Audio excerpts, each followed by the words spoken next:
Hi, everybody. This is Allison from Allycat Creations. How are you?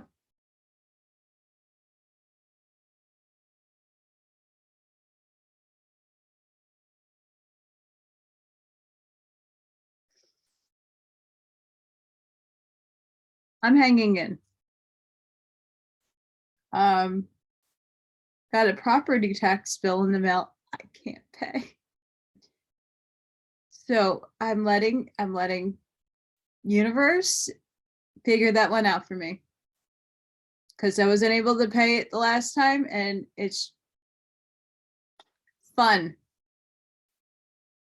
Fun. Even though my house is paid off.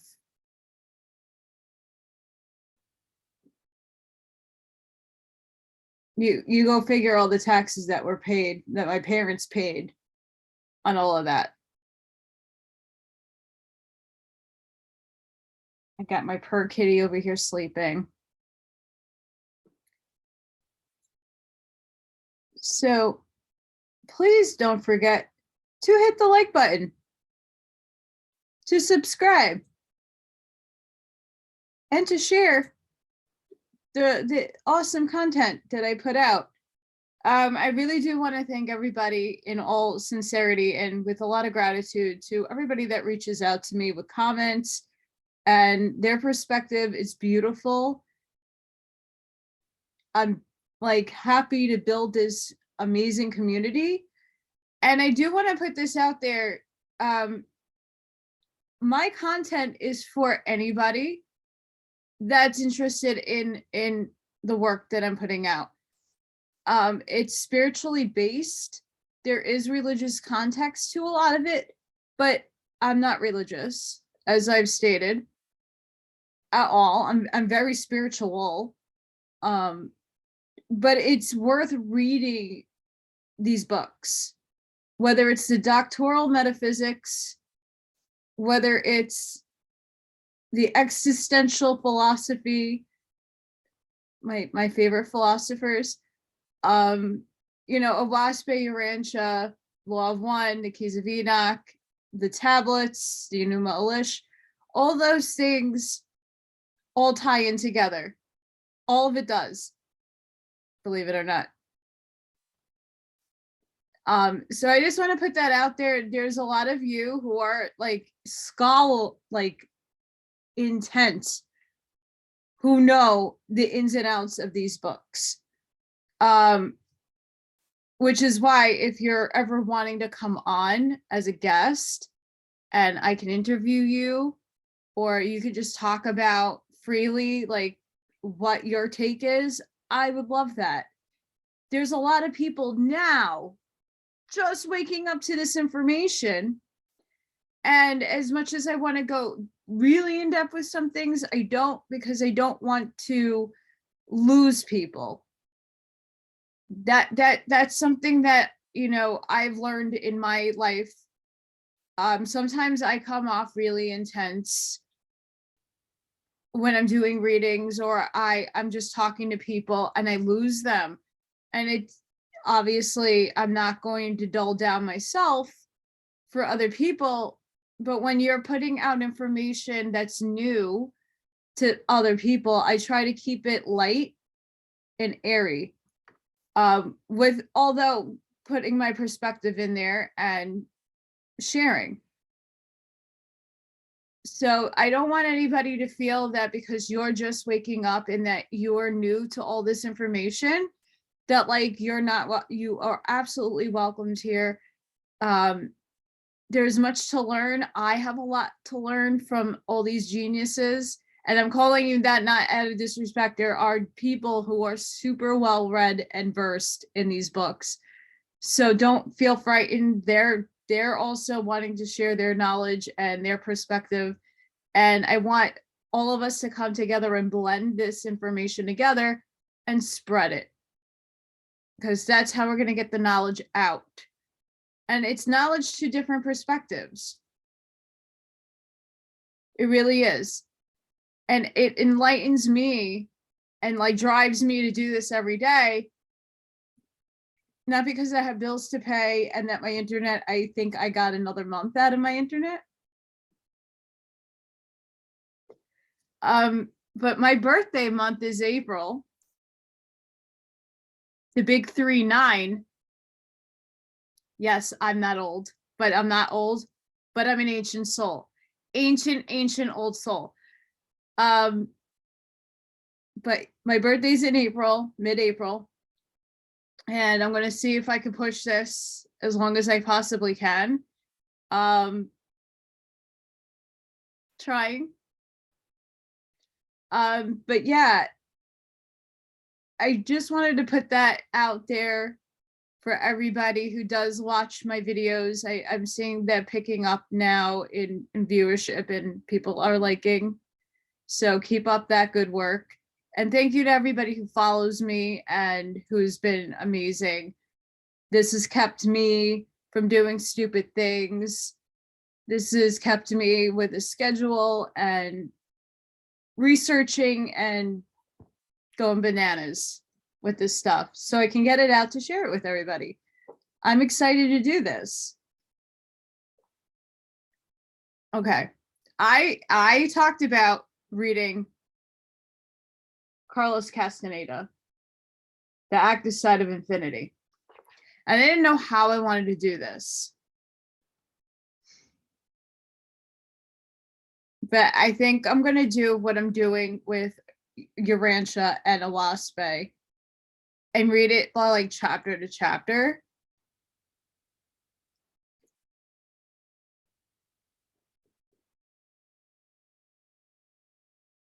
I'm going to read you the some of the forward and then maybe 1 or 2 chapters.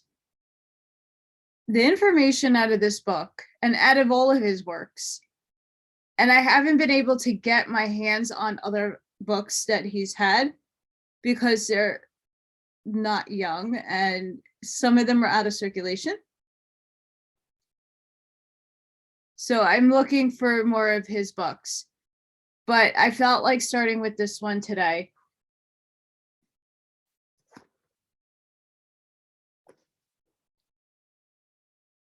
It's the author of the Teachings of Don Juan.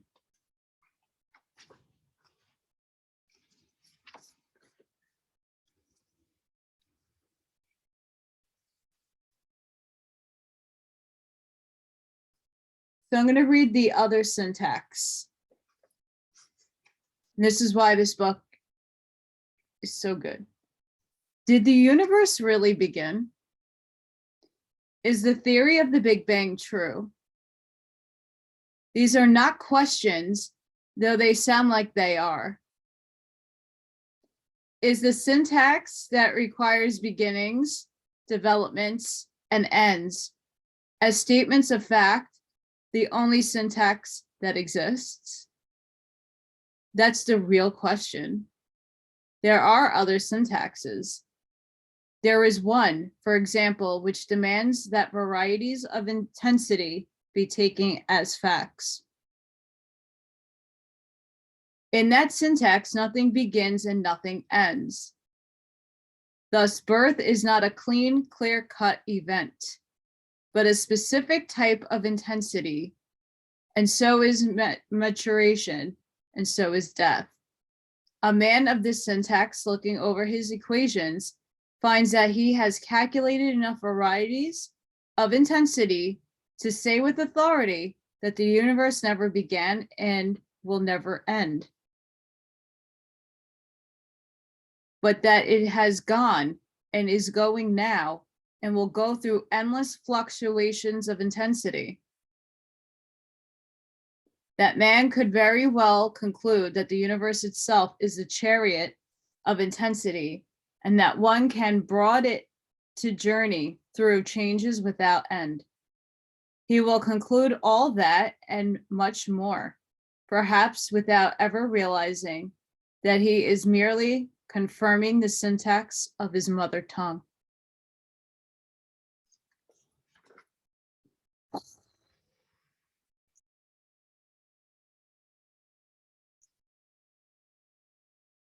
No, right? I know a lot of you know what I'm thinking. So I'm going to read a little bit of the introduction so you guys understand if you've never heard of Carlos Castaneda, what this all is about. This book is a collection of the memorable events in my life.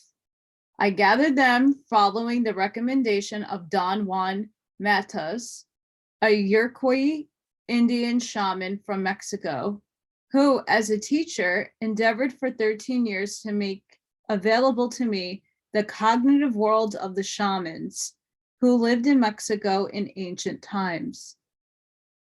Don Juan Matas' suggestion that I gather this collection of memorable events was made as if it were something casual, something that occurred to him on the spur of the moment. That was Don Juan's style of teaching. He veiled the importance of certain maneuvers behind the mundane. He hid in this fashion the sting of finality, presenting it as something no different from any of the concerns of everyday life. Don Juan revealed to me as time went by that the shamans of ancient Mexico had conceived of this collection of memorable events as a bona fide device to stir catches of energy that exist within itself. They explain these catches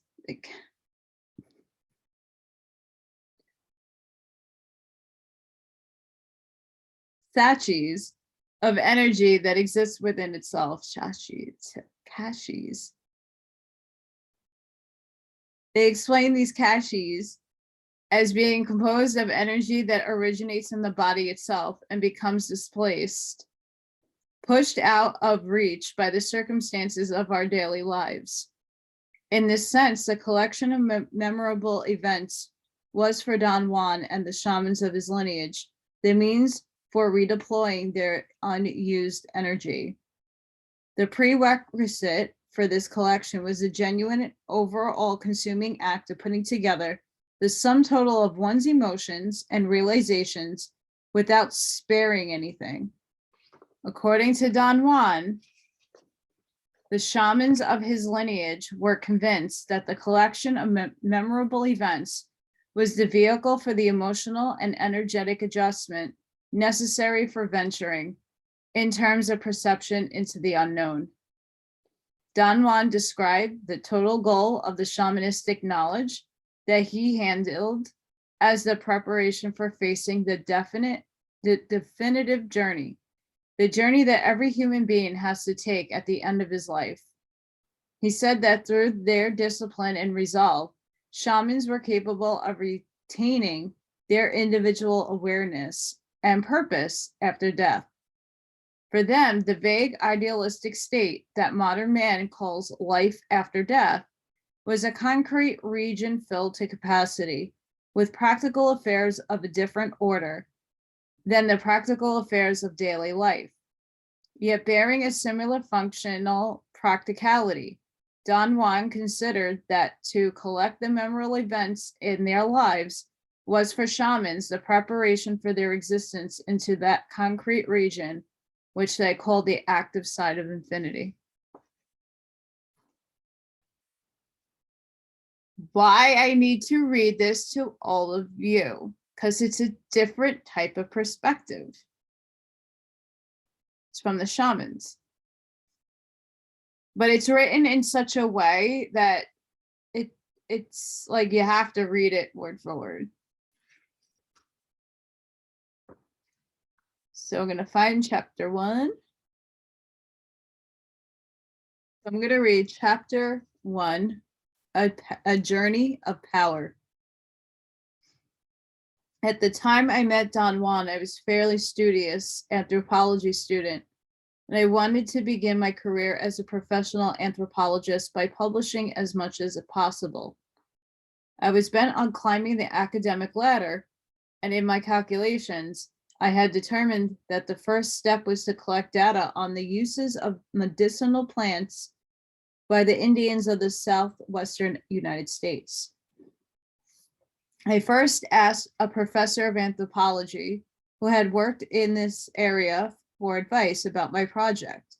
He was a prominent anthropologist who had published extensively in the late 30s and early 40s on the California Indians and the Indians of the Southwest of Sonora, Mexico. He patiently listened to my exposition.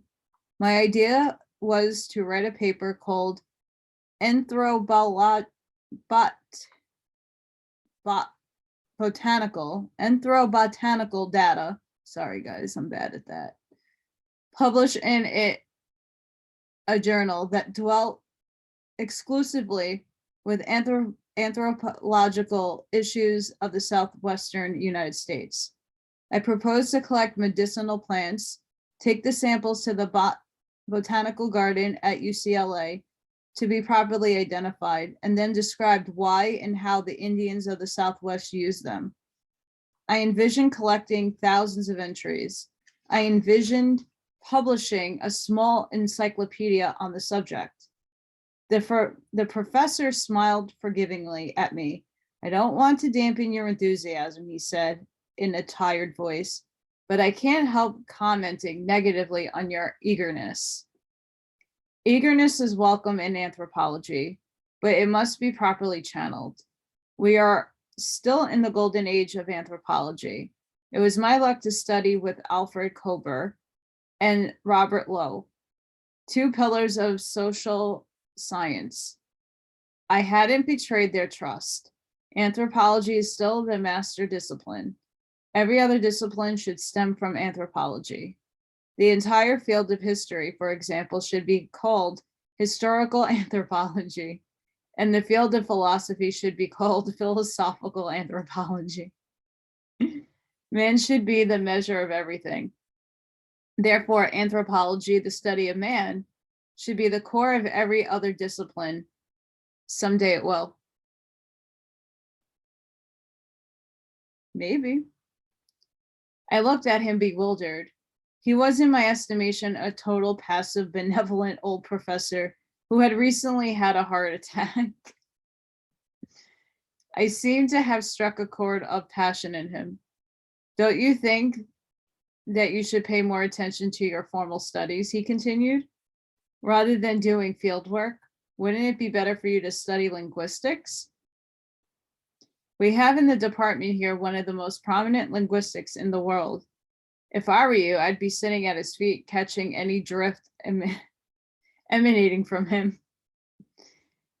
We also have a superb authority in comparative religions, and there are some exceptionally competent anthropologists here who have done work on kinship systems and cultures all over the world, from the point of view of linguistics, from the point of view of cognition. You need a lot of preparation. To think that you could do field work now is a travesty. Plunge into your books, young man. That's my advice. Stubbornly, I took my proposition to another professor, a young one. He wasn't in any way more helpful. He laughed at me openly. He told me that the paper I wanted to write was a Mickey Mouse paper, and that it wasn't anthropology by any stretch of the imagination. Anthropologists nowadays, he said professorally, are concerned with issues that have relevance. Medical and pharmaceutical scientists have done endless research on every possible medicinal plant in the world. There's no longer any bone to chew on there. Your kind of data collecting belongs to the turn of the 19th century. Now it's nearly 200 years later. There is such a thing as progress, you know? He proceeded to give me the definition of a justification of progress and perfectibility as to issues of philosophical discourse, which he said were more relevant to anthropology. Anthropology is the only discipline in existence, he continued, which can clearly substantiate the concept of perfectibility and progress. Thank God that there's still a ray of hope in the midst of the cynicism of our times. Only anthropology can show the actual development of culture and social organization. Only anthropologists can prove to mankind beyond the shadow of a doubt the progress of human knowledge. Culture evolves, and only anthropologists can present samples of society that fits definitive cubbyholes in a line of progress and perfectibility. That's anthropology for you, not any puny fieldwork, which is not fieldwork at all, but mere masturbation. It was a blow on the head to me. As a last resort, I went to Arizona to talk to anthropologists who are actually doing field work there. By then, I was ready to give up on the whole idea. I understood what the two professors were trying to tell me. I couldn't have agreed with them more. My attempts at doing field work were definitely simple-minded, yet I wanted to get my feet wet in the field. I didn't want to do only library research. In Arizona, I met with an extremely seasoned anthropologist who had written copiously on the Yaqui Indians of Arizona, as well as those of Sonora, Mexico. He was extremely kind. He didn't run me down, nor did he give me any advice. He only commented that the Indian societies of the Southwest were extremely isolationists, and that the foreigners, especially those of Hispanic origin, were distrusted, even abhorred by those Indians. A younger colleague of his, however, was more outspoken. He said if I was better off reading herbalist books, he was an authority in the field, and his opinion was that anything to be known about medicinal plants from the Southwest had already been classified and talked about in various publications. He went as far as to say that the sources of any Indian cure of the day were precisely those publications, rather than any traditional knowledge. He finished me off with the assertion that if there were still any traditional curing practices, the Indians would not divulge them to a stranger. Do something worthwhile, he advised me. Look into urban anthropology. There's a lot of money for studies on alcoholism among Indians in the deep city, for example. Now that's something that any anthropologist can do easily. Go and get drunk with local Indians in a bar. Then arrange whatever you find out about them in terms of statistics. Turn everything into numbers. Urban anthropology is a real field. There was nothing else for me to expect to take the advice of those experienced social scientists. I decided to fly back to Los Angeles, but another anthropologist friend of mine let me know then that he was going to drive throughout Arizona and New Mexico, visiting all the places where he had done work in the past, renewing in this fashion his relationships with the people who had been his anthropological informants. You are welcome to come join with me, he said. I'm not going to do any work. I'm just going to visit with them, have a few drinks with them, bullshit with them. I bought gifts for them, blankets, booze, jackets, ammunition for 22 caliber rifles. My car is loaded with goodies. I usually drive alone whenever I go to see them, but by myself, I always run the risk of falling asleep. You could keep me company, keep me from dozing off, or drive a little bit if I'm too drunk. I felt so despondent then I turned him down. I'm very sorry, Bill, I said. The trip won't be for me. I see no point in pursuing this idea of fieldwork any longer. Don't give up without a fight, Bill said in a tone of paternal concern. Give all you have to the fight, and if it licks you, then it's okay to give up, but not before. Come with me and see how you like the Southwest. He put his arms around my shoulders. I couldn't help noticing how immensely heavy his arm was. He was tall and husky, but in recent years his body had acquired a strange rigidity. He had lost his boyish quality. His round face was no longer filled, youthful the way it had been. Now it was a worried face. I believed that he worried because he was losing his hair, but at times it seemed to me that it was something more than that. And it wasn't that he was fatter, his body was heavy in ways that were impossible to explain. I noticed in the way that he walked and got up and sat down. Bill seemed to me to be fighting gravity with every fiber of his being in everything he did. Disregarding my feelings of defeat, I started on a journey with him. We visited every place in Arizona and New Mexico where there were Indians. One of the end results of this trip was that I found out that my anthropologist friend had two definite facets to his personality. He explained to me that his opinions as a professional anthropologist were very measured and congruous with the anthropological thought of the day, but that as a private person, his anthropological fieldwork had given him a wealth of experiences that he never talked about. These experiences were not congruous with the anthropological thought of the day because they were events that were mere impossible to catalog. During the course of our trip, he would invariably have some drinks with his ex-informants and feel very relaxed afterward.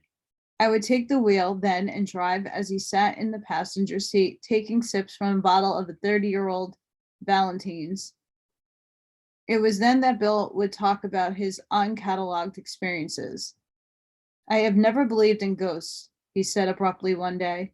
I never went in for apparitions and floating essences, voices in the dark, you know. I had a very pragmatic, serious upbringing. Science had always been my compass. But then, working in the field, all kinds of weird crap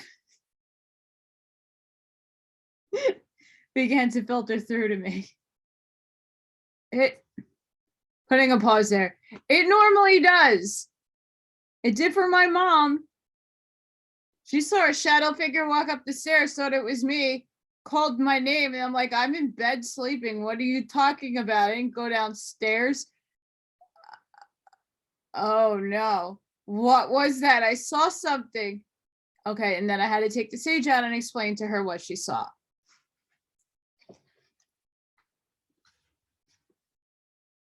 They exist. For instance, I went with some Indians one night on a vision quest. They were going to actually initiate me by some painful business of piercing the muscle of my chest.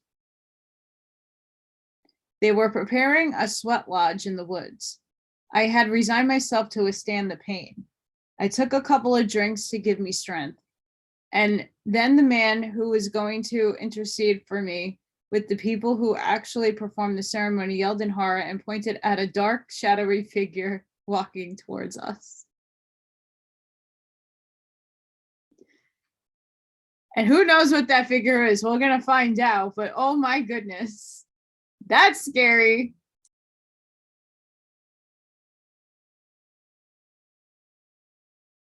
When the shadowy figure came closer to me, Bill went on, I noticed that what I had in front of me was an old Indian dressed in the weirdest getup you could imagine. He had the paraphernalia of shamans. The man I was with that night fainted shamelessly at the sight of the old man. The old man came to me and pointed a finger at my chest. His finger was just skin and bone. He babbled incomprehensible things to me. But then the rest of the people had seen the old man had started to rush silently toward me. The old man turned to look at them, and every one of them froze.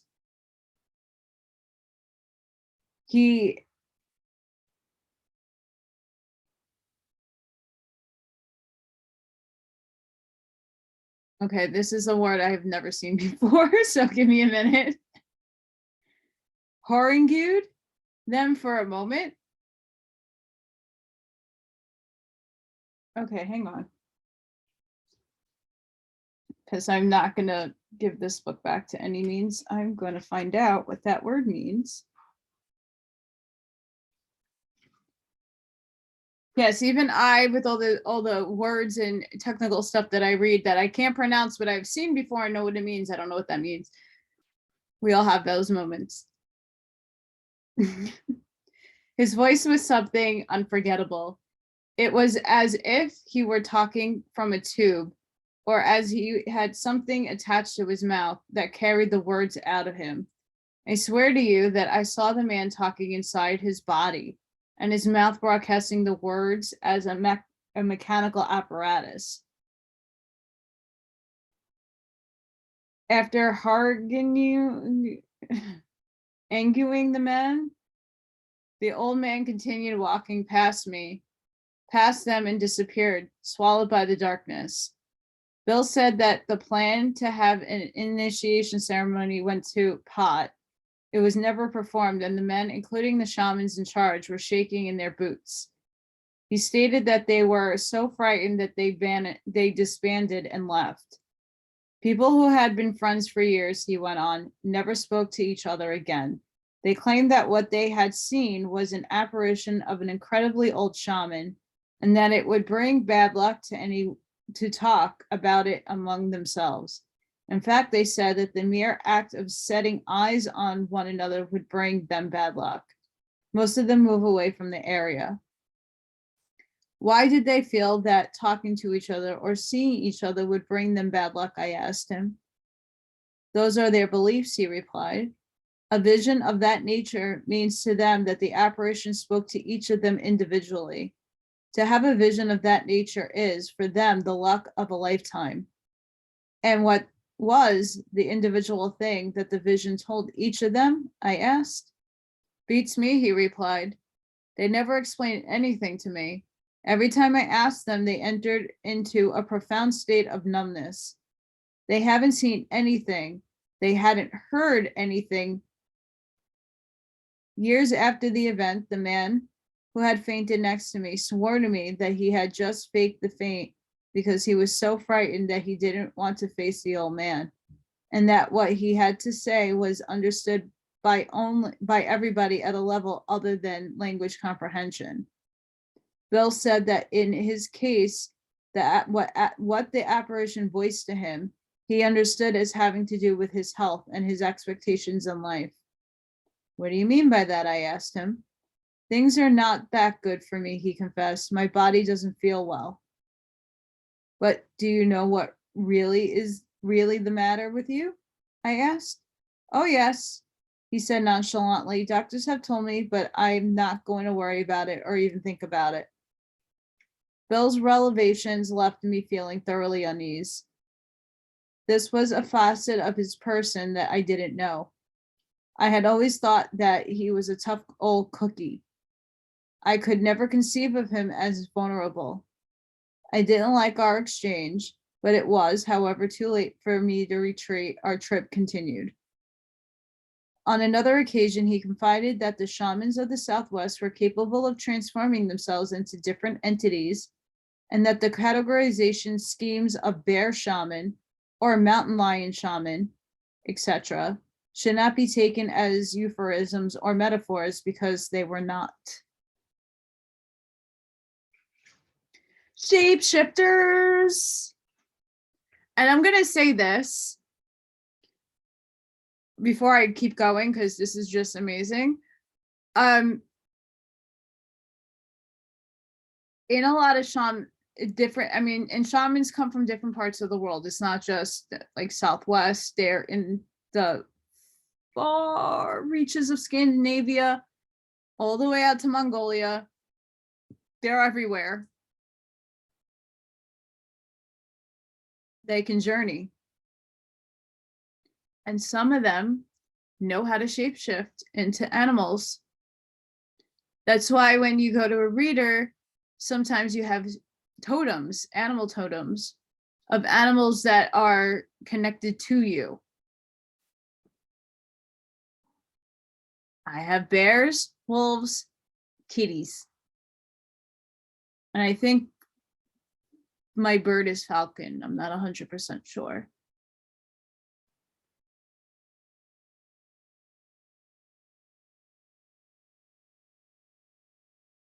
Can I shapeshift? Probably not. But if I worked on it, maybe. Find it really cool concept. But again, it's the idea that it's taking you through a journey of things that a lot of people are not aware that can happen. And the Aboriginals and natives of this earth have a lot more knowledge and power than one can ever imagine. That's why I chose this book. And I feel like this is something very special that many of you will take a lot away from.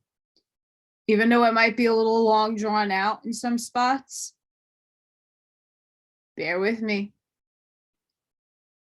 Bear with me, literally. Would you believe it, he said in a tone of great admiration, that there are some shamans who actually become bears, or mountain lions, or eagles? I'm not exaggerating, nor am I fabricating anything when I say that once I witnessed the transformation of a shaman who called himself River Man, or River Shaman, or proceeding from river, returning to river. I was out in the mountains of New Mexico with this shaman. I was driving for him, he trusted me, and he was going in search of his origin, or so he said. We were walking along a river when he suddenly got very excited. He told me to move away from the shore to some high rocks and hide there, put a blanket over my head and shoulders and peek through it so I would not miss what he was about to do. What was he going to do? I asked him, incapable of containing myself.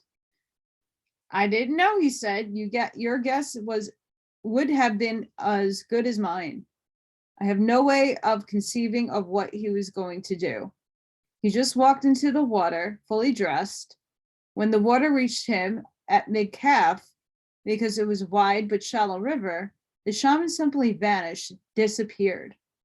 Prior to entering the water, he had whispered into my ear that I should go downstream and wait for him. He told me the exact spot to wait. I, of course, didn't believe a word of what he was saying, so I couldn't remember where he said I had to wait for him. But then I found the spot and I saw the shaman coming out of the water. It sounds stupid to say coming out of the water. I saw the shaman turning into water and then becoming remade out of the water. Can you believe that? I had no comments on his story. It was impossible for me to believe him, but I could not disbelieve him either. He was a very serious man. The only possible explanation that I could think of was that he continued our trip. He drank more and more every day. He had the trunk of the car a box of 24 bottles of scotch for only himself. He actually drank like a fish. I had always been partial to the stoic mutations of shamans, he said to me another day. It's not that I can explain the mutations or even believe that they take place, but as an intellectual exercise, I am very interested in considering that the mutations into snakes and mountain lions are not as difficult as what the water shaman did. It is at moments like this, when I engage my intellect in such a fashion that I cease to be an anthropologist and begin to react following a gut feeling. My gut feeling is that those shamans certainly do something that can't be measured scientifically or even talked about intellectually. For instance, there are cloud shamans who turn into clouds, into mist. I have never seen this happen, but I knew a cloud shaman. I never saw him disappearing or turning into mist in front of my eyes, as I saw that other shamans turning into water right in front of me. But I chased that cloud shaman once, and he simply vanished in an area that there was no place for him to hide. Although I didn't see him returning into a cloud, he disappeared. I couldn't explain where he went. There was no rocks or vegetation around the place where he ended up.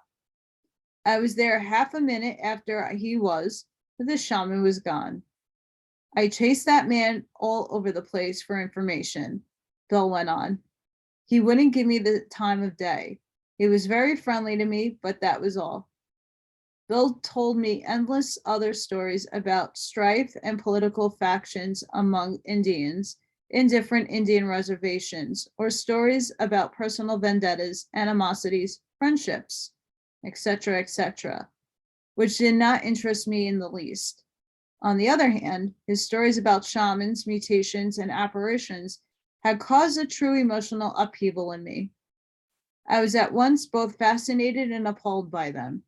However, when I tried to think about why I was fascinated or appalled, I couldn't tell. All I could have said was that his stories about shamans hit me at unknown visceral level. Another realization brought by this trip was that I varied for myself that the Indian societies of Southwest were indeed close to outsiders. I finally came to accept that I needed a great deal of preparation in the science of anthropology, and that it was more functional to do anthropological fieldwork in an area with which I was familiar or one in which I had an entry. Then the journey ended. Bull drove me to the Greyhound bus depot in Nogales, Arizona for my return trip to Los Angeles. As we were sitting in the waiting area before the bus came, he consoled me in a paternal manner, reminding me that the failures were a matter of course in anthropological fieldwork, and that they meant only the hardening of one's purpose or the coming to maturity of an anthropologist. Abruptly, he leaned over and pointed with a slight movement of his chin to the other side of the room. I think that old man sitting on the bench by the corner over there is the man I told you about, he whispered in my ear. I'm not quite sure because I have had him in front of me face to face only once. What man is that? What did you tell me about him? I asked. When we were talking about shamans and shamans transformations, I told you that I had once met a cloud shaman. Yes, I remember that, I said. Is that the cloud shaman? No, he said emphatically. I got it out. But I think he is a companion or a teacher of the cloud shaman. I saw both of them together in the distance various times many years ago. I did remember Bill mentioning in a very casual manner, but in relation to the cloud shaman, that he knew about the existence of a mysterious old man who was a retired shaman, an old Indian misanthropic from Yuma, who had once been a terrifying sorcerer. The relationship of the old man to the cloud shaman was never voiced by my friend, but obviously it was foremost in Bill's mind, to the point where he believed that he had told me about him. The strange anxiety suddenly possessed me and made me jump out of my seat. As if I had no volition of my own, I approached the old man and immediately began a long tirade on how much I knew about medicinal plants and shamanism among the American Indians and the plains and their Siberian ancestors. As a secondary theme, I mentioned to the old man that I knew that he was a shaman. I concluded by assuring him that I would be thoroughly beneficial for him to talk to me at length. That's awesome. Who has balls like that nowadays? Just to randomly go up to somebody like, I know what you are. And I want you to tell me what all that you know. I think that's kind of cool. But I mean, doing it in person. Can you do that? I mean, some people can, but I have to feel somebody's energy out first. Crazy. If nothing else, I said petulantly, we could swap stories. You could tell me yours and I'll tell you mine. The old man kept his eyes lowered until the last moment. Danny peered at me. I'm Juan Matias, he said, looking at me squarely in the eyes. My triad shouldn't have ended by any means, but for no reason that I could discern, I felt that there was nothing more I could have said. I wanted to tell him my name. He raised his hand to the height of my lips as if to prevent me from saying it. At that instant, a bus pulled up to the stop. The old man muttered that it was the bus he had to take. Then he earnestly asked me to look him up so we could talk with more ease and swap stories. There was an ironic smirk on the corner of his mouth when he said that. With an incredible agility for a man his age, I figured he must have been in his 80s.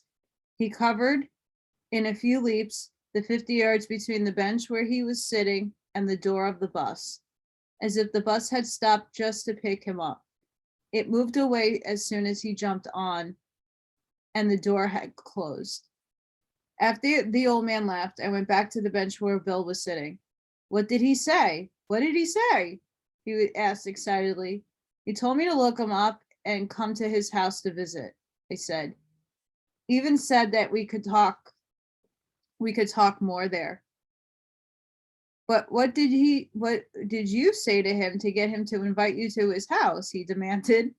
I told Bill that I had used my best sales pitch and that I had promised the old man to reveal to him everything I knew from the point of view of my reading about medicinal plants. Bill obviously didn't believe me. He accused me of holding out on him. I know the people around this area, he said belligerently. And that old man is very strange fart. That says fart. He doesn't talk to anybody, Indians included. Why would he talk to you, a perfect stranger? You're not even cute. I hope you're laughing too, because that's really funny. It was obvious that Bill was annoyed with me. I couldn't figure out why, though. I didn't dare ask him for an explanation.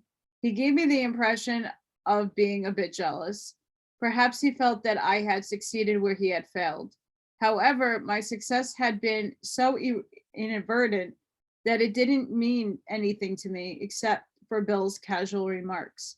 I didn't have any conception of how different it was to approach that old man, and I couldn't have cared less. At that time, I found nothing remarkable in the exchange. It baffled me that Bill was so upset about it. Do you know where his house is? I asked him. I haven't the foggiest idea, he answered curtly. I have heard people from the area say that he doesn't live anywhere, that he just appears here and there unexpectedly. But that's a lot of horse shit. He probably lives in some shack in Nogales, Mexico.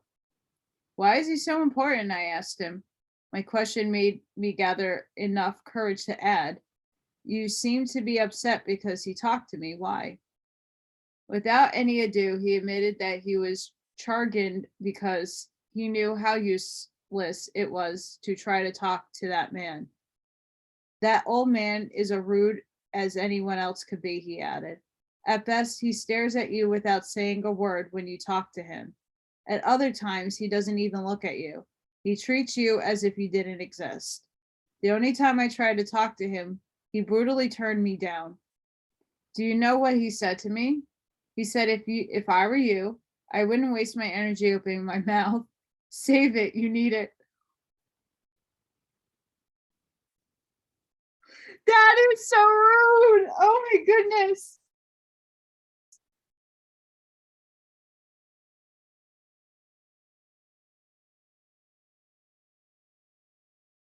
Wow. If he weren't such an old fart, I would have punched him in the nose.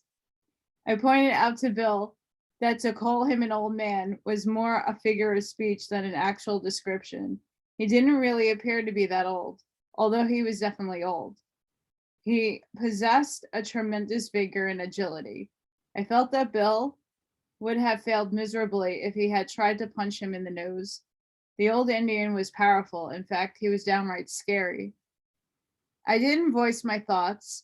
I let Bill go on telling me how disgusted he was at the nastiness of the old man and how he would have dealt with him had it not been for the fact the old man was so feeble. Who do you think could give me some information about where he might live? I asked him. Perhaps some people in Yuma, he replied a bit more relaxed. Maybe the people I introduced you to at the beginning of our trip. You wouldn't lose anything by asking them. Tell them I sent you to them. I changed my plans right then, and instead of going back to Los Angeles, went directly to Yuma, Arizona. I saw the people to whom Bill had introduced me. They didn't know where the old Indian lived, but their comments about him inflamed my curiosity even more. They said he was not from Yuma, but from Sonora, Mexico, and that in his youth he had been a fearsome sorcerer who did incantations and put spells on people, but that he mellowed with age, turning into an ascetic hermit. They remarked that although he was a Yaqui Indian, he had once run around with a group of Mexican men who seemed to be extremely knowledgeable about bewitching practices. They all agreed that they hadn't seen those men in the area for ages. One of the men added that the old man was contemporaneous with his grandfather, but that while his grandfather was senile and bedridden, the sorcerer seemed to be more vigorous than ever. The same man referred me to some people in Hermoso, the capital of Sonora, who might know the old man and be able to tell me more about him. The prospect of going to Mexico was not at all appealing to me. Sonora was too far away from my area of interest. Besides, I reasoned that I was better off doing urban anthropology after all and went back to Los Angeles. But before leaving Los Angeles, I canvassed the area of Yuma, searching for information about the old man. No one knew anything about him. As the bus drove to Los Angeles, I experienced a unique sensation. On the one hand, I felt totally cured of my obsession with field work on my interest in the old man. On the other hand, I felt a strange nostalgia. It was truthfully something I had never felt before. Its newness struck me profoundly. It was a mixture of anxiety and longing, as if I were missing something of tremendous importance. I had the clear sensation as I approached Los Angeles that whatever had been acting on me around Yuma had begun to fade with distance, but its fading only increased my unwarranted longing.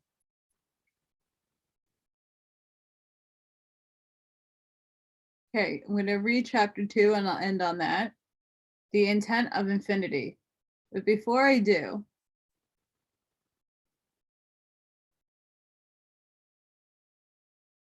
why I felt like reading this book, besides the shamanistic stuff and there's a lot of lessons in here that I feel like a lot of us are individually taking a journey in the ascension, in learning, in grasping concepts and things that we're not used to. And this book brings us through another person's journey through learning from a wise old man. Very immense knowledge. And we're going through that ourselves as we speak. And this is an interesting journey that I love his work, that I felt like a lot of people needed to hear, because we're all individually going through different awakenings. We're all finding different dots to connect within our own selves, our own lives, our own journeys. This encapsulates a lot of that concept. Even though you're not going through a journey with a shaman, you are most definitely going through your own soul journey and finding yourself, your purpose, your meaning. Beyond the family home structure, beyond the everyday things that you do, you have a lot more that you think you do. You're beyond that. All of us on a soul level are amazing. And each one of us have different abilities and different things to find within ourselves and within this journey. So I'm going to continue. I hope you're hanging in and laughing at my mispronunciations and having a giggle. We need to raise our vibes. And I mean, when someone calls another person an old fart, I just find it really funny. The intent of infinity. I want you to think deliberately about every detail of what transpired between you and those two men, Jorge Campos and Lucas Coronado, Don Juan said to me. Who are the ones who really delivered you to me? And then tell me about it. I found his request very difficult to fulfill, and yet I actually enjoyed remembering everything those two had said to me. He wanted every detail possible, something that forced me to push my memory to its limits. The story of Don Juan wanted me to recollect began in the city of Guanamas in Sonora, Mexico. And to all my Mexican friends, I took Spanish and I reached a really high level. And I haven't had Spanish besides translating very simplistic things in 20 years. So I do apologize if I am not pronouncing the Spanish correct. And I mean, the Spanish I learned is from España, Spain, not Mexico. And I know there's different dialects. Just putting that one out there. I don't want to offend anybody because my pronunciation in English sucks. Just putting that out there. In Yuma, Arizona, I had been given the names and addresses of some people who, I was told, might be able to shed light on the mystery of the old man I had met in the bus depot. The people I went to see not only didn't know any retired old shaman, they even doubted that such a man had ever existed. They were all filled to the brim, however, with scary stories about Iroquois shamans and about the belligerent general mood of the Iroquois Indians, Yaqui Indians.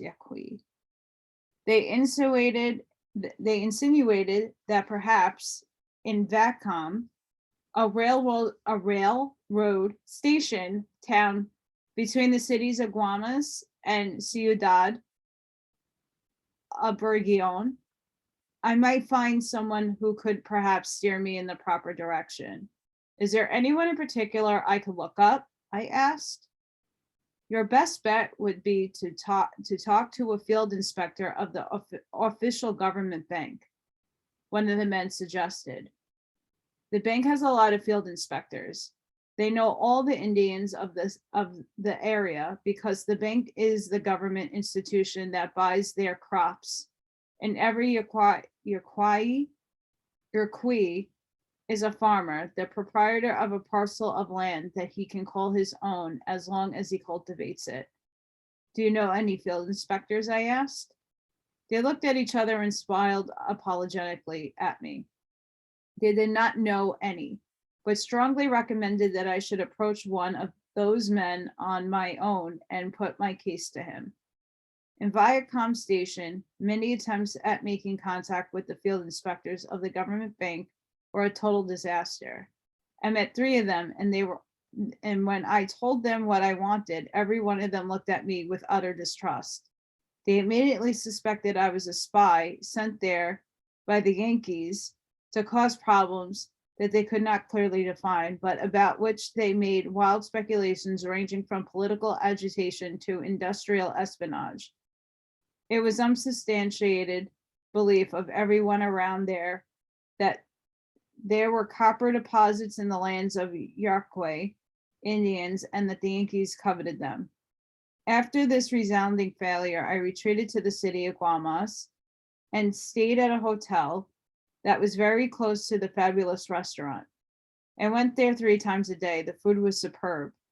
I liked it so much that I stayed in the Guamas for over a week. I practically lived in the restaurant and became, in this manner, acquainted with the owner Reyes. One afternoon, while I was eating, Mr. Reyes came to my table with another man who he introduced me as Jorge Campos, a full-blooded Iroquois Indian interpreter who had lived in Arizona in his youth, who spoke English perfectly and was more American than any American. Mr. Reyes praised him as a true example of how hard work and dedication could develop a person into an exceptional man. Mr. Reyes left, and Jorge Campos sat down next to me. and immediately took over. He pretended to be modest and denied all praise, but it was obvious that he was as pleased as Punch with what Mr. Reyes had said about him. At first sight, I had the clear impression that Jorge Campos was an interpreter of the particular kind that one finds in bars or in crowded corners of the main streets, trying to sell an idea or simply trying to find a way to con people out of their savings. Mr. Campos was very pleasant looking, about 6 feet tall and lean, with a high pot belly, like a habitual drinker of hard liquor. He had a very dark complexion with a touch of green to it, and wore expensive blue jeans and shiny cowboy boots, with the pointed toes and angular heels, as if he needed to dig them into the ground to stop being dragged by a lasso steer. He was wearing an impeccably ironed gray plaited shirt. In its right pocket was a plastic pocket guard, into which he had inserted a row of pens. I had seen the same pocket guard among office workers who didn't want to stain their shirt pockets with ink. His attire also included an expensive-looking fringed reddish-brown suede jacket and a tall Texas-style cowboy hat. His round face was expressionless. He had no wrinkles, even though he seemed to be in his early 50s. For some unknown reason, I believed that he was dangerous. Very pleased to meet you, Mr. Campos, I said in Spanish, extending my hand to him. Let's dispense with the formalities, he responded, also in Spanish, shaking my hand vigorously. I like to treat young people as equals, regardless of age differences. Call me Jorge. He was quiet for a moment, no doubt, assessing my reaction. I didn't know what to say. I certainly didn't want to humor him, nor did I want to take him seriously. I'm curious to know what you're doing in Guamas, he went on casually. You don't seem to be a tourist, nor do you seem to be interested in deep sea fishing. I am an anthropology student, I said, and I'm trying to establish my credentials with the local Indians in order to do some field research. And I'm a businessman, he said. My business is to supply information, to be the go-between. You know the need, and I have the commodity. I charge for my services. However, my services are guaranteed. If you don't get satisfaction, you don't have to pay me. If your business is to supply information, I said, I will gladly pay you whatever you charge. Ah, he exclaimed, you certainly need a guide, someone with more education than the average Indian here, to show you around. Do you have a grant from the United States government or from another big institution? Yes, I lied. I have a grant from the Historical Foundation of Los Angeles. When I said that, I actually saw a glint of greed in his eyes. Ah, he exclaimed, how big is the institution? Fairly big, I said. My goodness, is that so? He said, as if my words were an explanation that he had wanted to hear. And now, may I ask you, if you don't mind, how big is your grant? How much money did they give you? A few $1,000s to do preliminary field work, I lied, again, to see what he would say. Ah, I like people who are direct, he said, relishing his words. I am sure that you and I am going to reach an agreement. I offered you my services as a guide and as a key that can open many secret doors among the Yaquis. As you can see, my general appearance, I am a man of taste and means. Oh yes, definitely you are a man of good taste, I asserted. What I am saying to you, he said, is that for a small fee, which you will find most reasonable, I will steer you to the right people to whom you could ask any question you want. And for some very little more, I can translate their words to you verbatim into Spanish or English. I can also speak French and German, but I have the feeling that those languages do not interest you. You are right. You are so very right, I said. Those languages don't interest me at all. But how much would your fees be? Ah, my fees, he said, and took a leather-covered notebook out of his back pocket and flipped it open in front of my face. He scribbled quick notes on it, flipped it and closed it again, and put it in his pocket with precision and speed. I was sure he wanted to give me the impression of being efficient and fast at calculating figures. I will charge you $50 a day, he said, with transportation plus my meals. I mean, when you eat, I eat. What do you say? At that moment, he leaned over to me and almost in a whisper said that he should shift into English because he didn't want people to know the nature of our transactions. He began to speak to me in something that wasn't English at all. I was at a loss. I didn't know how to respond. I began to fret nervously as the man kept on talking gibberish with the most natural air. He didn't bat an eyelash. He moved his hands in a very animated fashion and pointed around him as if he were instructing me. I didn't have the impression that he was speaking in tongues. I thought perhaps he was speaking the Iroquois language. When people came around our table and looked at us, I nodded and said, "Oh, hey, Campos, yes, yes, indeed." At one point I said, "You could say that again," and this sounded so funny to me that I broke into a belly laugh. He also laughed heartedly, as if I had said something funniest thing impossible. He might have noticed that I was finally at my wit's end, and before I could get up and tell him to get lost, he started to speak Spanish again. "I don't want to tire you with silly observations," he said, "but if I'm going to be your guide, as I think I'm going to be, we will be spending long hours chatting. I was testing you just now to see if you are a good conversationalist. If I'm going to spend time with you driving, I need someone by me who could be a good receptor and initiator. I'm glad to tell you that you are both." Then he stood up, shook my hand, and left. As if on cue, the owner came on to my table, smiling and shaking my head from side to side like a little bear. "Isn't he a fabulous guy?" he asked me. I didn't want to comment myself to a statement, and Mr. Reyes volunteered that Jorge Campos was at the moment a go-between in an extremely delicate and profitable transaction. He said that some mining companies in the United States were interested in the iron and copper deposits that belonged to the Iroquois Indians, and that Jorge Campos was there in line to collect perhaps a $5 million fee. I knew that if Jorge Campos was a con man, there was no iron or copper deposits on the lands owned by the Iroquois Indians. If they had been, private enterprises would have already moved the Iroquois out of the lands and relocated them somewhere else. "He's fabulous," I said. "Most wonderful guy I ever met. How can I get in touch with him again?" "Don't worry about that, Mr. Reyes said. Jorge asked me all about you. He has been watching you since you came. He'll probably come and knock on your door later today or tomorrow." Mr. Reyes was right. A couple of hours later, somebody woke me up from my afternoon nap.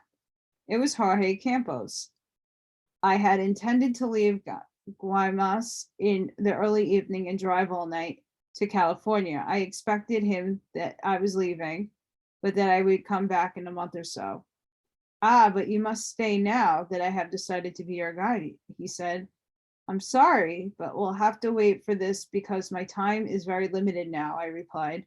I knew that Jorge Campos was a crook, yet I decided to reveal to him that I had already had an informant who was waiting to work with me and that I had met him in Arizona. I described the old man and said that his name was Juan Matias and that other people had characterized him as a shaman. Jorge Campos smiled at me broadly. I asked him if he knew the old man. Yes, I know him," he said jovially. "You may say that we are good friends." Without being invited, Jorge Campos came into my room and sat down on the table just inside the balcony. "Does he live around here?" I asked. "He certainly does," he assured me. "Would you take me to him?" "I don't see why not," he said. "I would need a couple of days to make my own inquiries just to make sure that he is there, and then we can go and see him." I knew that he was lying, and yet I didn't want to believe it. I even thought that my initial distrust had perhaps been ill-founded. He seemed so convincing at the moment. "Well, however," he continued, "in order to take you to see the man, I will charge you a flat fee. My honorarium will be $200. That amount is more than I have at my disposal." I politely declined and said that I didn't have enough money with me. I don't want to appear mercenary, he said with his most winning smile, but how much can you afford? You must take into consideration that I have a lot to do a little bribing. The Iroquois Indians are very private, but they are always ways. There are always doors that open with a magical key. Money. In spite of all my misgivings, I was convinced that Jorge Campos was my entry not only into the Iroquois world, but to finding the old man who had intrigued me so much. So I didn't want to haggle over money. I was almost embarrassed to offer him the $50 I had in my pocket.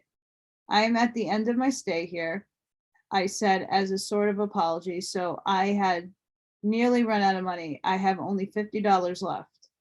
Jorge Campos stretched his long legs under the table and crossed his arms behind his head, tipping his hat over his face. I'll take your $50 and your watch, he said shamelessly. But for that money, I will take you to meet minor shaman. Don't get impatient, he warned me, as if I were going to protest. We must step carefully up the ladder from the lower ranks to the man himself, who I assure you is at the very top.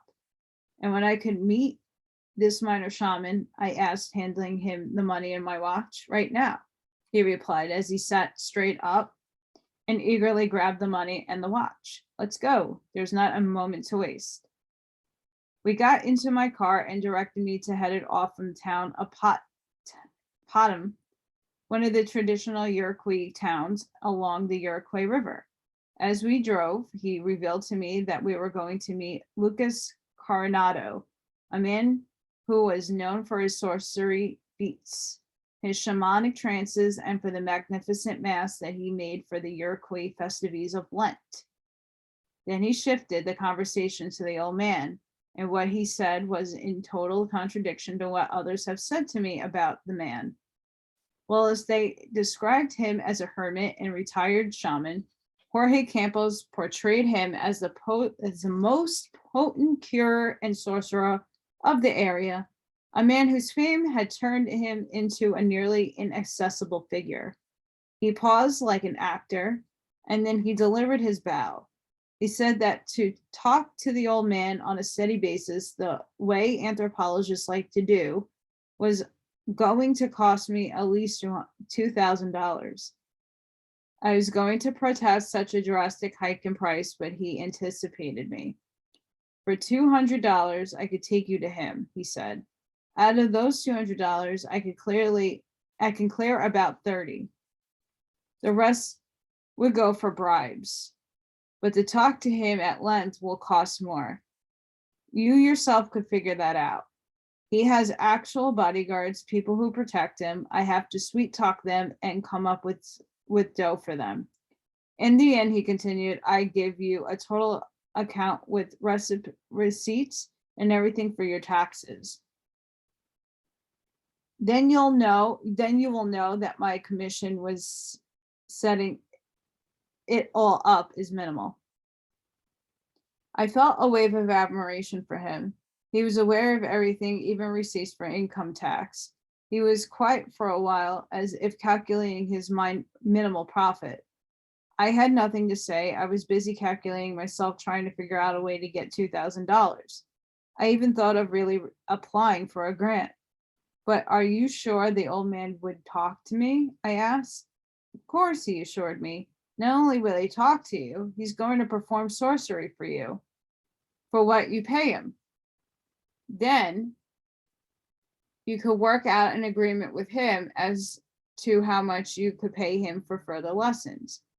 Jorge Campos kept silent again for a while, peering into my eyes. Do you think that he would pay me the $2,000? He asked in a tone purposely indifferent that I instantly knew it was a sham. Oh, yes, I can easily afford that, I lied reassuringly. He could not disguise his glee. Oh, boy. Oh, good boy, he cheered. We're going to have a ball. I tried to ask him some general questions about the old man. He forcefully cut me off. Save all this for the man himself. He'll be all yours, he said, smiling. He began to tell me then about his life in the United States and about his business aspirations, and to my utter bewilderment, since I had already classified him as a phony who didn't speak a word of English, he shifted into English. You do speak English, I exclaimed without any attempt at hiding my surprise. Of course I do, my boy, he said, affecting a Texan accent, which he carried out for the duration of our conversation. I told you I wanted to test you to see if you are resourceful. You are. In fact, you are quite clever, I may say. His command of English was superb, and he delighted me with jokes and stories. In no time at all, we were in Potsdam. He directed me to a house on the outskirts of town. We got out of the car. He led the way, calling loudly in Spanish for Lucas Carnardo. We heard a voice from the back of the house and said also in Spanish, "Come over here." There was a man behind a small shack sitting on the ground on a goat skin. He was holding a piece of wood with his bare feet while he worked on it with a chisel and a mallet. By holding the piece of wood in place with the pressure of his feet, he had fashioned a stupendous potter's turning wheel, so to speak. His feet turned the piece as his hands worked the chisel. I had never seen anything like this in my life. He was making a mask, hollowing it out with a curved chisel. His control of his feet in holding the wood and turning it around was remarkable. The man was very thin. He had a thin face with angular features, high cheekbones, and a dark copperish complexion. The skin of his face and neck seemed to be stretching to the maximum. He sported a thin, droopy mustache that gave his angular face a malevolent slant. He had an aquiline nose with a very thin bridge and fierce black eyes. His extremely black eyebrows appeared as if they had been drawn on with pencil, and so did his jet black hair, combed back on his head. I have never seen a more hostile face. The image that came to mind at him was that of an Italian prisoner of the era of the Medicis. The word turbulent and saturnine seemed to be the most apt descriptions. I forced my attention to Lucas Carnado's face. I noticed that while I was sitting on the ground holding the piece of wood with his feet, the bones of his legs were so long that his knees came to his shoulders. When he approached him, he stopped working and stood up. He was taller than Jorge Campos and as thin as a rail. As a gesture of deference to us, I suppose he put on his ganaches. Come in, he said with a smiling. I had a strange feeling that Lucas Carnado didn't know how to smile. To what do I owe the pleasure of this visit? He asked Jorge Campos. I brought this young man here because he wants to ask you some questions about your art, Jorge Campos said in a most patronizing tone. I vowed that you would answer his questions truthfully. Oh, that's no problem. That's no problem, Lucas Carnado assured me, sizing me up with his cold stare. He shifted into a different language, then I presumed to be Iroquois. He and Jorge Campos got into an animated conversation that lasted for some time. Both of them acted as if I did not exist. Then Jorge Campos turned to me. We have a little problem here, he said. Lucas has just informed me that this is a very busy season for him since the festivities are approaching. So he won't be able to answer all the questions that you ask him, but he will at another time. Yes, most certainly, Lucas Carnado said to me in Spanish. At another time, indeed, at another time.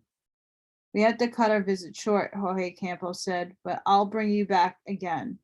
As we were leaving, I felt moved to express to Lucas Carnado my admiration for his stupendous technique of working with his hands and feet.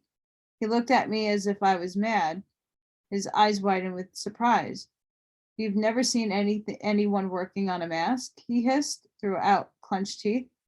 Where are you from, Mars? I felt stupid. I tried to explain that his technique was quite new to me. He seemed ready to hit me on the head. Jorge Campos said to me in English that I had offended Lucas Coronado with my comments. He had understood my praise as a veiled way of making fun of his poverty. My words had been to him an ironic statement of how poor and helpless he was. But it's the opposite, I said. I think it's magnificent. Don't try telling him anything like that, Jorge Campos retorted. These people are trained to receive and dispense insults in the most covert form. He thinks it's odd that you run him down when you don't even know him and make fun of the fact that he cannot afford to advise to hold his sculpture. I felt totally at loss. The last thing I wanted was to foul up my only possible contact. Jorge Campos seemed to be utterly aware of my jargon. Buy one of his masks, he advised me. I told him that I intended to drive to Los Angeles in one lap without stopping, and that I had just sufficient money to buy gasoline and food.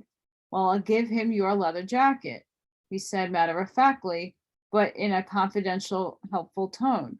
Otherwise, you're going to anger him, and all he'll remember about you will be your insults. But don't tell him that his masks are beautiful, just buy one. When I told Lucas Coronado that I wanted to trade my leather jacket for one of his masks, he grinned with satisfaction. He took the jacket and put it on. He walked to his house. Before he entered, he did some strange gyrations. He knelt in front of one of the sort of religious altar and moved his arms as if to stretch them and rub his hands on the side of the jacket. He went inside the house and brought out a bundle wrapped in newspaper, which he handed me. I wanted to ask him some questions. He excused himself, saying that he had to work, but added that if I wanted, I could come back at another time. On the way back to the city of Gormas, Jorge Campos asked me to open the bundle. He wanted to make sure that Lucas Coronado had not cheated me. I didn't care to open the bundle. My only concern was the possibility I could come back by myself to talk to Luis Coronado. I was elated. I must see what you have, Jorge Campos insisted. Stop the car, please. Not under any conditions or for any reasons whatsoever would I endanger my clients. You paid me to render some services to you. That man is a genuine shaman, therefore very dangerous. Because you have offended him, he may have given you a witchcraft bundle. If that's the case, we have to bury it quickly in the area. I felt a wave of nausea and stopped the car. Without extreme care, I took out the bundle. Jorge Campos snatched it out of my hands and opened it. It contained 3 beautifully made Yurqui masks. Jorge Campos mentioned in a casual, disinterested tone that it would be only proper that I give him one of them. I reasoned that since I had not yet taken me to the old man, I had to preserve my connection with him. I gladly gave him one of the masks. If you allow me to choose, I would rather take that one, he said, pointing. I told him to go ahead. The mask didn't mean anything to me. I had gotten what I was after. I would have given him the other 2 masks as well, but I didn't want to show them to my anthropologist friends. These masks are nothing extraordinary, Jorge Campos declared. You can buy them in any store in town. They sell them to the tourists there. I had seen the Yurqui masks that were sold at the stores in town. They were very rude masks in comparison to the ones I had, and Jorge Campos had picked out the best. I left him in the city and headed for Los Angeles. Before I said goodbye, he reminded me that I practically owe him $2,000 because he was going to start his bribing and working toward taking me to meet the big man. Do you think that you can give me $2,000 the next time you come? He asked daringly. His question put me in a terrible position. I believe that to tell him the truth, that I doubt it, would have made him drop me. I was convinced that in spite of his patent greed, he was my usher. I will do my best to have the money, I said on non-committal tone. You got to do better than that, boy, he retorted forcefully, amongst angrily. I'm going to spend money on my own, setting up this meeting, and I have to have some assurance on your part. I know that you are a very serious young man. How much is your car worth? Do you have a pink slip? I told him my car was worth and that I have the pink slip, but seemed satisfied only when I gave him my word that I would bring him the money in cash on the next visit. This is what con men do. So what I'm going to do, because this chapter is kind of long, I'm going to read like another page or two, and then we'll pick up another time.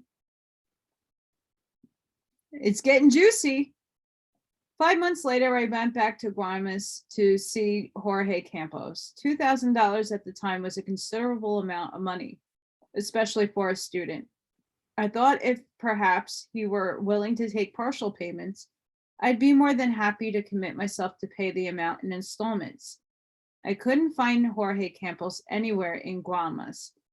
I asked the owner of the restaurant. He was baffled as I was about his disappearance.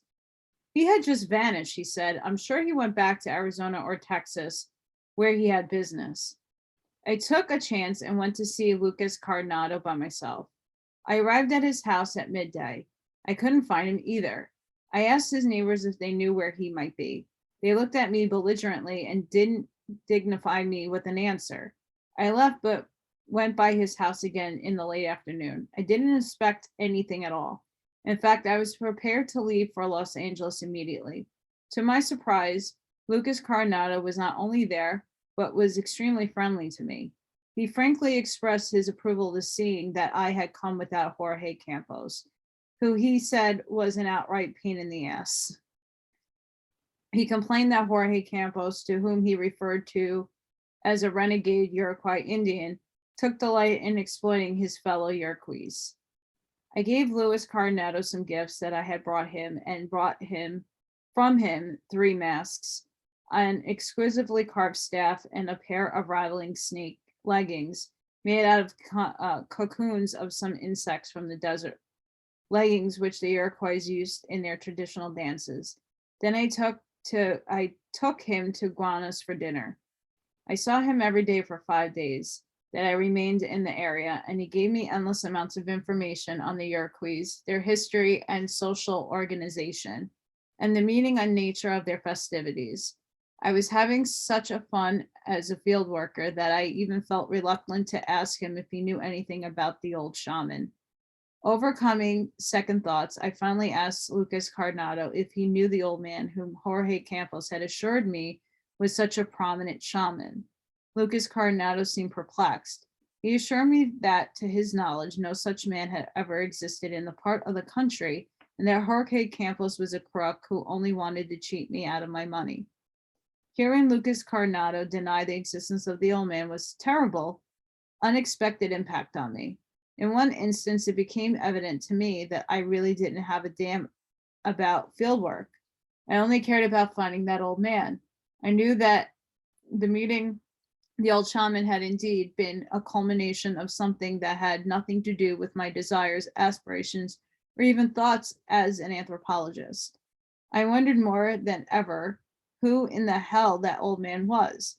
Without any inhibitory cheeks, I began to rant and yell in frustration. I stomped on the floor. Lucas Castaneda was quite taken aback by my display. He looked at me bewildered, and then I started to laugh. I had no idea that he could laugh. I apologized to him for my outbursts of anger and frustration. I couldn't explain why I was so out of sorts.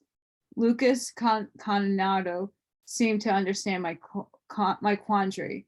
Things like that happen in this area, he said. I had no idea what he was referring, nor did I want to ask him. I was deadly afraid of the easiness with which he took offense. Peculiarly of the Iroquois was the faculty that they had to feel offended. They seemed to be perennially on their toes, looking out for insults that were too subtle to notice for anyone else. There are magical beings living in the mountains around here, he continued, and they act on people. They make people go vertically mad. People rant and rave over their influence, and when they finally calm down, exhausted, they don't have a clue as to why they exploded. Do you think that's what happened to me? I asked. Definitely, he replied with total conviction. You already have a predisposition to going bonkers on the drop of a hat, but you are very contained. Today you aren't contained. You went bananas over nothing. It isn't over nothing, I assured him. I didn't know it until now, but to me, the old man was the driving force of all my efforts. Lucas Castaneda kept quiet as if in deep thought. Then he began to pace up and down. Do you know any old man who lives around here, but is not quite from this area? I asked him. He didn't understand my question. I had to explain to him that the old Indian I met was perhaps like Jorge Campos, a Iroquois who had lived somewhere else.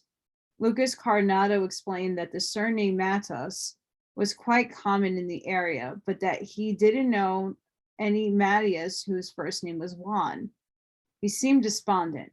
Then he had a moment of insight and stated that because the man was old, he might have another name, and that perhaps he had given me a working name, not his real one. The only old man I know, he went on, is Ignacio Flores' father. He comes to see his son from time to time, but he comes from Mexico City. Come to think of it, his Ignacio's father, but doesn't seem that old. But he's old. Ignacio's old too. His father seems younger though. He laughed heartedly at the realization. Apparently, he had never thought about the youth of the old man until the moment. He kept on shaking his head as if in disbelief. I, on the other hand, was elated beyond measure. That's the man, I yelled out without knowing why. Lucas Castaneda didn't know where Ignacio Flores actually lived, but he was very accommodating and directed me to drive to a nearby Iroquois town where he found the man for me. Ignacio Flores was big, corpulent man, perhaps in his mid-60s. Lucas Castaneda had warned me that the big man had been a career soldier in his youth, and that he still had the bearing of a military man. Ignacio Flores had an enormous mustache that at the fierceness of his eyes made him, for me, the personification of a ferocious soldier. He had a dark complexion. His hair was still jet black in spite of his years. His forceful, gravelly voice seemed to be trained solely to give commands. I had the impression that he had been a cavalryman.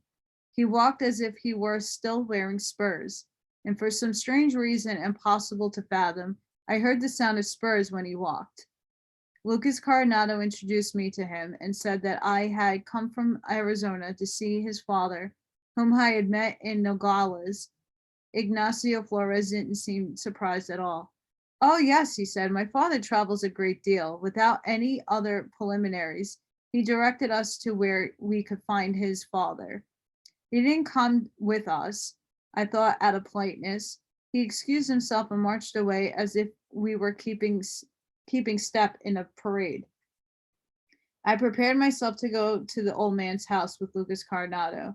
Instead, he politely declined. He wanted me to drive him back to his house. I think you found the man you were looking for, and I feel that you should be alone, he said. I marveled at how extraordinarily polite the Iroquois Indians were, and yet at the same time so fierce. I had told him that the Iroquois were savages who had no qualms about killing anyone. As far as I was concerned, though, their most remarkable feature was their politeness and consideration. I drove to the house of Ignacio Flores' father, and then I found the man I was looking for. I wonder why Jorge Campos lied and told me that he knew you, I said at the end of my account. He didn't lie to you, Don Juan said, with conviction of someone who was condoning Jorge Campos's behavior. He didn't even misrepresent himself. He thought you were an easy mark and was going to cheat you. He could have carried out his plan, though, because infinity overpowered him. Do you know what? He disappeared soon after he met you, never to be found.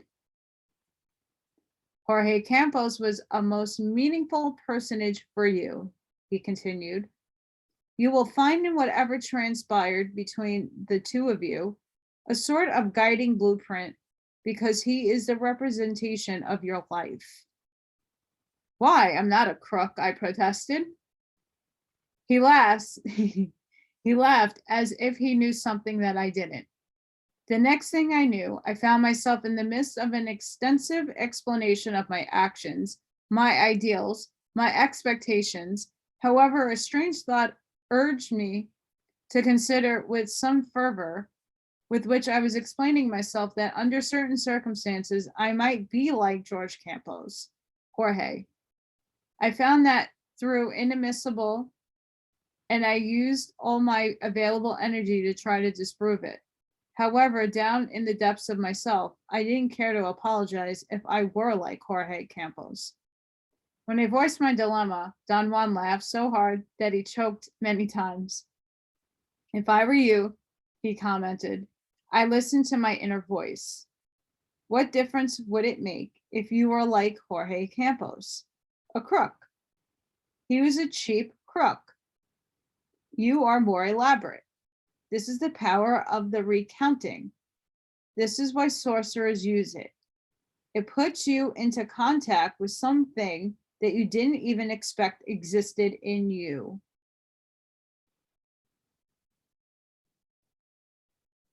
Shadow work. I wanted to leave right then. Don Juan knew exactly how I felt. Don't listen to the superficial voice that makes you angry, he said commandingly. Listen to that deeper voice that is going to guide you from now on, the voice that is laughing. Listen to it and laugh with it. Laugh, laugh. His words were like a hypnotic command to me. Against my will, I began to laugh. I never had been so happy. I felt free, unmasked. Recount to yourself the story of Jorge Campos over and over, Don Juan said. You will find endless wealth in it, every detail part of a map. It is the nature of infinity, once we cross a certain threshold, to put a blueprint in front of us. He peered at me for a long time. He didn't merely glance as before, but he gazed intently at me. One deed once Jorge Campos couldn't avoid performing, he finally said, was to put you in contact with another man, Lucas Coronado, who is as meaningful to you as Jorge Campos. Himself, maybe even more so. In the course of recounting the story of those two men, I had realized that I had spent more time with Lucas Coronado than with Jorge Campos. However, our exchange had not been as intense and were marked by enormous lagoons of silence. Lucas Coronado was not by nature a talkative man, but some strange twist, whenever he was silent, he managed to drag me with him into the state. Lucas Coronado is the other part of your map, Don Juan said. Don't you find it strange that he is a sculptor, like yourself, a super sensitive artist who was, like yourself at one time, in search of a sponsor for his art? He looked for a sponsor just like you looked for a woman, a lover of the arts, who would sponsor your creativity. I entered into another terrifying struggle. This time my struggle was between my absolute certainty that I had not mentioned this aspect of my life to him, the fact that all of it was true, and then the fact that I was unable to find an explanation for how he could have obtained this information. Right? Seriously. Again, I wanted to leave right away, but once more the impulse was overpowered by a voice that came from a deep place. Without any coaxing, I began to laugh heartedly. Some part of me, at a profound level, didn't give a hoot about finding out how Don Juan had gotten that information. The fact that he had it and displayed it in such a delicate but conniving manner was a delightful maneuver to witness. It was of no consequence that his superficial part of me got angry and wanted to leave. Very good, Don Juan said to me, patting me forcibly on the back. Very good. He was pensive for a moment, as if he were perhaps seeing things invisible to the average eye. Jorge Campos and Lucas Coronado are the two ends of an axis, he said. That axis is you. At one end, a ruthless, shameless, crass mercenary who takes care of himself, hideous but indestructible. At the other end, a supersensitive, tormented artist, weak and vulnerable. That should have been the map of your life, were it not for the appearance of another possibility, the one that you opened up when you crossed the threshold of infinity. You searched for me, and you found me, and so you did cross the threshold. The intent of infinity told me to look for someone like you. I found you, thus crossing the threshold myself. The conversation ended at that point. Don Juan went into one of his habitual long periods of total silence. It was only at the end of the day, when he had returned to his house, while we were sitting under his ramada, cooling off from the long hike we had taken. Then he broke his silence. In your recounting of what happened between you and Jorge Campos, and you and Lucas Coronado, Don Juan went on, I found, and I hope you did too, a very disturbing factor. For me, it's an omen. It points to the end of an era, meaning that whatever was standing there cannot remain. Very flimsy elements brought you to me. None of them could stand on their own. This is what I drew from your recounting. I remember that Don Juan had revealed to me one day that Lucas Coronado was terminally ill. He had some health condition that was slowly consuming him. I have sent word to him through my son Ignacio about what he should do to cure himself, Don Juan went on, but he thinks it's nonsense and doesn't want to hear it. It isn't Lucas's fault. The only entire human race doesn't want to hear anything. They only want what they want to hear.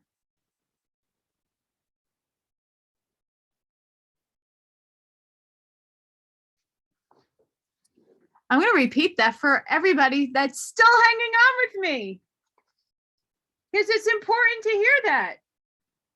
The entire human race doesn't want to hear anything. They hear only what they want to hear.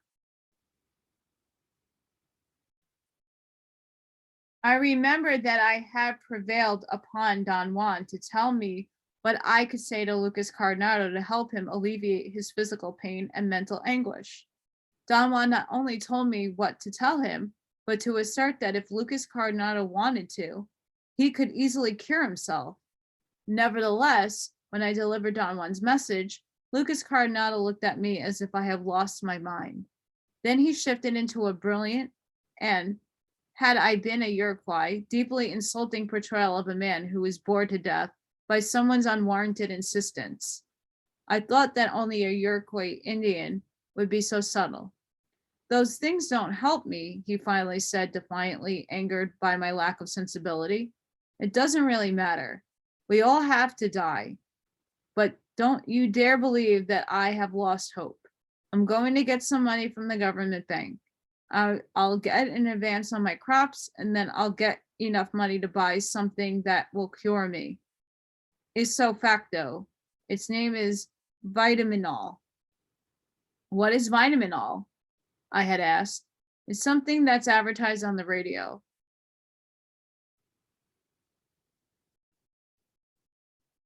He said with the innocence of a child. It cures everything. It's recommended for people who don't eat meat or fish or fowl every day. It's recommended for people like myself who can barely keep body and soul together.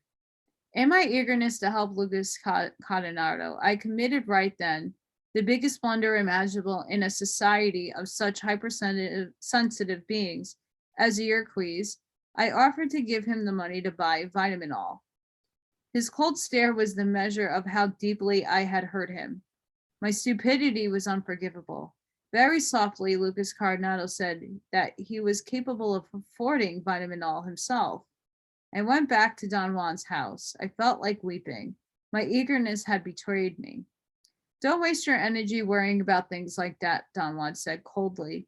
Lucas Castaneda is locked in a vicious cycle, but so are you. So is everyone. He has vitamin all, which he trusts will cure everything and resolve every one of his problems.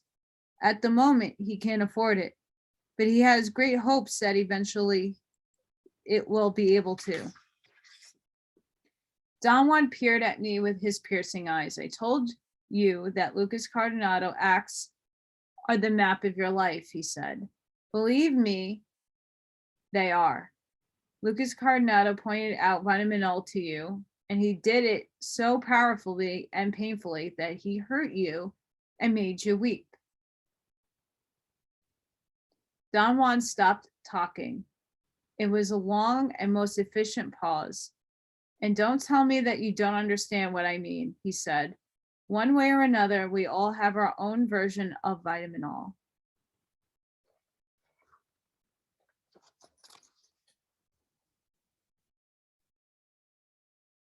I know that was long. I know, but it was good.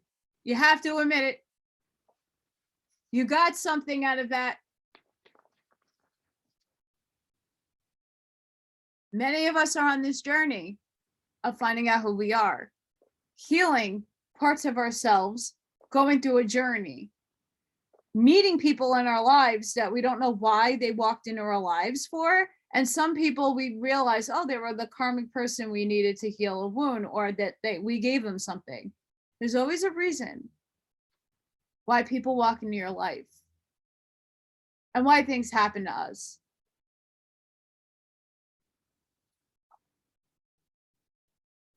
But just like the radio back in those days, it was also infiltrated with mind controlling nonsense. So I hope that you got something out of the first 2 chapters of The Active Side of Infinity by Carlos Castaneda. I will continue to read more on another time. But thank you for watching. Please make sure if that resonated with you, you hit the thumbs up. Subscribe to my channel. I have a lot of goodies. Share if this is something you would like to share with other people. And if you can help me out, all my information will be in the comments, the drop box below. Please make sure you leave some comments. And I wish all of you a magnificent weekend. Love and light to all of you. See you on the next one. Bye.